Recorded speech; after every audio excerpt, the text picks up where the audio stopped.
విజయ్ కుమార్ కొండ నితిన్ గుండెజారి గల్లంతైందే సినిమాతో దర్శకుడిగా పరిచయం అయ్యాడు. తన ఫస్ట్ ఫిల్మ్తోనే సూపర్ హిట్ కొట్టి మంచి పేరు తెచ్చుకున్నాడు. తర్వాత నాగ చైతన్యతో ఒక లైలా కోసం మూవీ చేస్తే అది యావరేజ్గా ఆడింది. రీసెంట్గా మనోడు ఓ ఇంటివాడయ్యాడు. ప్రసూన అనే ఆమెని ప్రేమించి పెళ్లి చేసుకున్నాడు. పెళ్లైన వారానికే అతడి అత్త స్వరూపారాణి అల్లుడిపై దాడి చేసింది. అక్కడితో ఆగలేదు సరికదా, ఎస్ఆర్ పోలీస్ స్టేషన్ ముందు ఆందోళనకి దిగింది.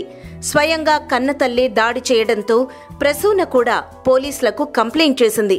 మేమిద్దరం ఇష్టపడి పెళ్లి చేసుకున్నాం. మా పేరెంట్స్ మా ప్రేమకి యాంటీ అవడం బాధ కలిగిస్తోంది. మా వాళ్ల నుండి మాకు హాని ఉంది, మాకు రక్షణ కల్పించండి అని ప్రసూన పోలీసుల్ని కోరింది. అయితే విజయ్ కుమార్ గత కొద్ది రోజులుగా తన 3వ సినిమా ప్రయత్నాల్లో ఉన్నాడు. వరుణ్ తేజ్తో సినిమా చేసే అవకాశం ఉందని తెలుస్తోంది.